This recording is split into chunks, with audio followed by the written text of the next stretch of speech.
আসসালামু আলাইকুম এভরিওয়ান, গল্পের পাসপোর্টে আপনাদের স্বাগতম। আমি আছি গল্পের পাসপোর্ট থেকে মোহাম্মদ জুলফিকার তালুকদার। আমাদের সাথে রয়েছে আমাদের একজন প্রবাসী ভাই। আজকে তার মুখ থেকে শুনে নেব সৌদি আরবের পরিস্থিতি সম্পর্কে। চলুন শুরু করা যাক। কি অবস্থা ভাই, কেমন আছেন? আল্লাহ পাক রাখছে ভালো, আলহামদুলিল্লাহ। তো আপনার নাম কি?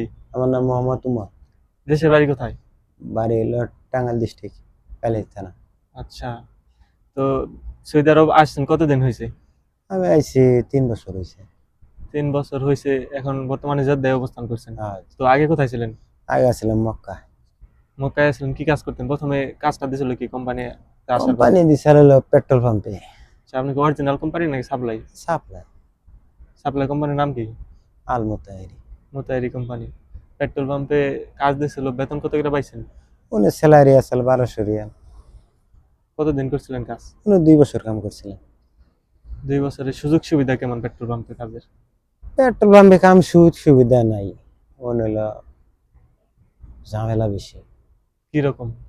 ঝামেলা, তেল বইরে নিয়ে গাড়ি পলাই জায়গা, তাদের মারামারি হয়, এই ঝামেলা। কাস্টমারে তেল ভরে টাকা না দিয়ে চলে যায়, হ্যাঁ? আচ্ছা, এটা কি পরবর্তীতে কোম্পানি কোনো ব্যবস্থা নেয় না যে সিসি ক্যামেরা ফুটেজ তো থাকে অবশ্যই? ক্যামেরা আছে, সব আছে। দেখে দেখে দেখা যায় কত টাকা আলিবাবার ফতুরা লিখে দিলি, ফতুরা টাকা আসে, কতটা আসে না, গাড়িতে ভরে দেওয়ার লাগে। আচ্ছা। ওটা আপনার গাড়ি থেকে কেমনে বেরো দিবেন? ওটা তো ওটা দেখতেছে যে চুরি চুরি করে নিয়ে গেছে। ওটা ক্যামেরাতে দে ঠিকই, ওটা দেখা যায় ওটা আলিবাবার ফতুরা লিখে দিলি, টাকা কতটা আসে, কতটা আসে না। আচ্ছা। আর ডিউটি শেষ, ওটা আপনার টাকা হিসাব দিয়ে দেন লাগবো। টাকা ওটা হিসাব করে ওটা গাড়িতে ভরে দেওয়ার লাগে। তো এটা আপনার সুযোগ সুবিধা বলতে, মানে এটা হচ্ছে একটা খারাপ দিক, অসুবিধার দিক এটা, যে টাকা না দিয়ে চলে যায়। সুবিধার দিক আছে না? সুবিধার দিক আছে, পেট্রোল পাম্পের কাম আমার কাছে সুবিধার না। যারা পেট্রোল পাম্পে আসতে চায় তাদের উদ্দেশ্যে কি বলবেন? আমি কই অন্য কামে আসলে ওটা ভালো হবো। পেট্রোল পাম্পে কামে মতো না আসে, ওটা মারামারি, সৌদি ঘরাতে মারামারি করা লাগে, জর্গা করা লাগে, কার্ডে থাকে না, এই সেই এই সেই মেলা ওইখানে ঝামেলা। কত ঘন্টা ডিউটি হয়? ওনে ধরুন 12 ঘন্টা ডিউটি করা লাগবো, কোনো বন্ধ নাই, কোনো কিছু নাই, ছুটি বলতে নাই, ঈদের দিনও ডিউটি করা লাগবে। ও, তো ওইখানে বেতন কত করে দেয়? ওনে বেতন দিত 1200 রিয়াল। বেতন 1200 রিয়াল। তো আপনি ওইখান থেকে এখন বর্তমানে ওইখানে কাজ করেন না কোন জায়গায়? না হন আমি জেদ্দা আছি, মার্কেটের কাম করি, মার্কেটে কি কাজ করেন? কিরিপুরে কাজ করি। কিরিপুরে কাজে সুযোগ সুবিধা কিরকম? এনে সুবিধা ভালো আছে, এনে স্যালারি কম থাকলেও কোনো ঝামেলা নাই, কিছু নেই। ছুটি মুটি আছে এখানে, হ্যাঁ? এনে ছুটি আছে, যে সপ্তাহে রবিবারে লিগেলে ছুটি পাওয়া যায়। এনে সুবিধা ভালো। আচ্ছা, আপনার পেট্রোল পাম্পের থেকে সুপার মার্কেট একটু সুবিধা ভালো। হ্যাঁ, এই আর কি। তো এই সৌদি আরবে যে আসছিলেন, এখানে কত রিয়াল খরচ, মানে বাংলাদেশের কত টাকা খরচ করে আসছিলেন? বাংলাদেশের টেহা লাগছে হলো 5 লাখ।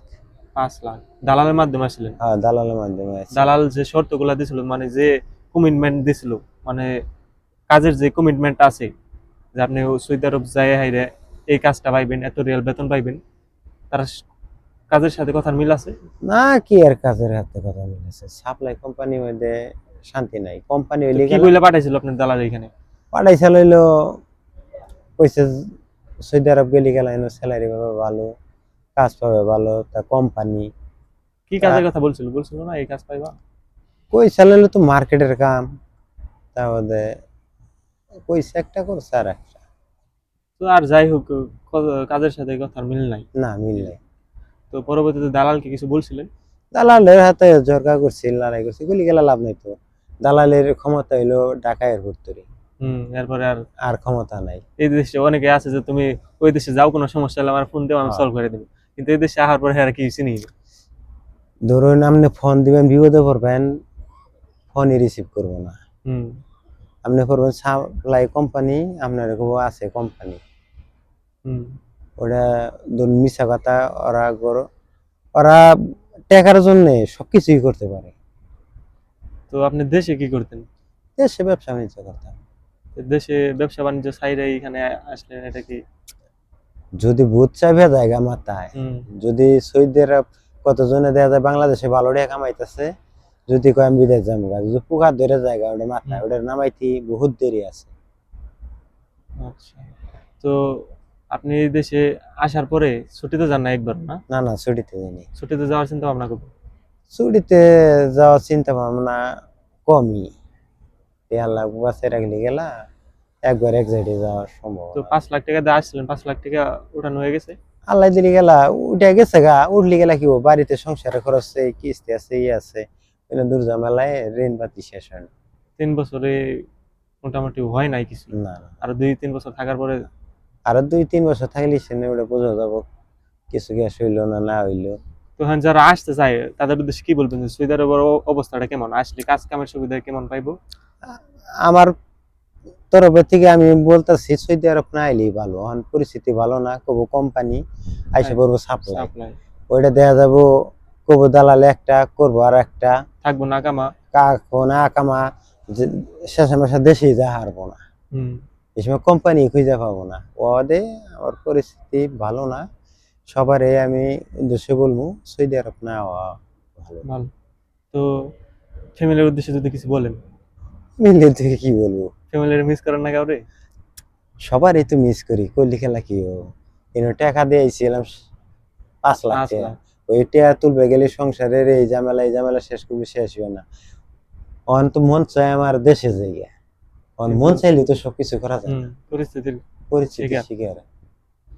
তো যাই হোক দর্শক, দেখতে দেখতে আমরা গল্পের লাস্ট পর্যন্ত পৌঁছে এসেছি। শুনলেন তার মুখে সৌদি আরবের পরিস্থিতি সম্পর্কে। তো আপনারা সৌদি আরব আসার আগে অবশ্যই ভালোভাবে খোঁজ খবর নিয়ে এরপরে আসবেন। তো আমাদের ভিডিওগুলো যদি ভালো লেগে থাকে তাহলে আমাদের চ্যানেলটি সাবস্ক্রাইব করবেন, লাইক কমেন্ট শেয়ার করে পাশে থাকবেন। ধন্যবাদ।